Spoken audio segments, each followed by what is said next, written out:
Kejadian pasal 48 ayat 1 sampai dengan 22. Yakub memberkati Manasye dan Efraim. Sesudah itu ada orang mengatakan kepada Yusuf, "Ayahmu sakit." Lalu dibawanyalah kedua anaknya, Manasye dan Efraim. Ketika diberitahukan kepada Yakub, "Telah datang anakmu Yusuf kepadamu," maka Israel mengumpulkan segenap kekuatannya dan duduklah ia di tempat tidurnya. Berkatalah Yakub kepada Yusuf, "Allah yang Maha Kuasa telah menampakkan diri kepadaku di Luz di tanah Kanaan dan memberkati aku, serta berfirman kepadaku, 'Akulah yang membuat engkau beranak cucu, dan aku akan membuat engkau bertambah banyak dan menjadi sekumpulan bangsa-bangsa. Aku akan memberikan negeri ini kepada keturunanmu untuk menjadi miliknya sampai selama-lamanya.' Maka sekarang kedua anakmu yang lahir bagimu di tanah Mesir, sebelum aku datang kepadamu ke Mesir, akulah yang empunya mereka. Akulah yang empunya Efraim dan Manasye, sama seperti Ruben dan Simeon. Dan keturunanmu yang kau peroleh sesudah mereka, engkaulah yang empunya. Tetapi dalam pembagian warisan, nama mereka akan disebutkan berdasarkan nama kedua saudaranya itu. Kalau aku pada waktu perjalananku dari Padan, aku kematian Rahel di tanah Kanaan di jalan, ketika kami tidak berapa jauh lagi dari Efrata, dan aku menguburkannya di sana, di sisi jalan ke Efrata, yaitu Betlehem." Ketika Israel melihat anak-anak Yusuf itu, bertanyalah ia, "Siapakah ini?"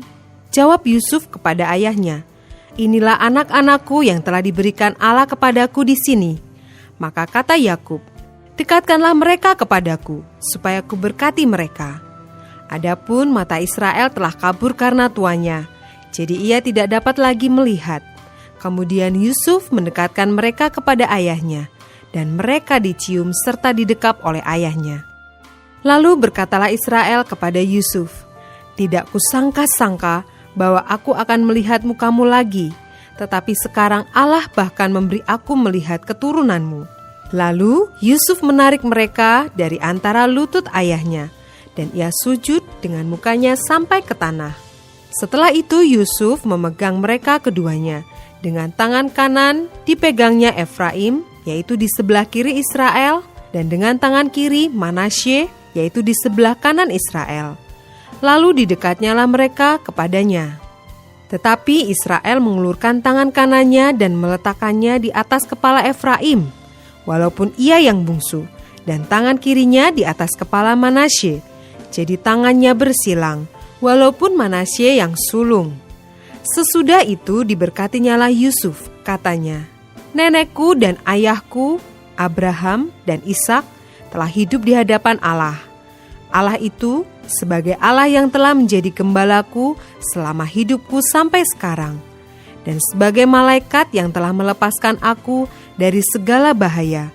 Dialah kiranya yang memberkati orang-orang muda ini, sehingga namaku serta nama nenek dan bapakku, Abraham dan Ishak, termasyhur oleh karena mereka, dan sehingga mereka bertambah-tambah menjadi jumlah yang besar di bumi." Ketika Yusuf melihat bahwa ayahnya meletakkan tangan kanannya di atas kepala Efraim, hal itu dipandangnya tidak baik.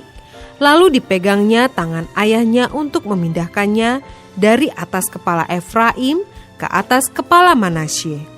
Katanya kepada ayahnya, "Janganlah demikian ayahku, sebab inilah yang sulung. Letakkanlah tangan kananmu ke atas kepalanya." Tetapi ayahnya menolak, katanya, "Aku tahu anakku, aku tahu.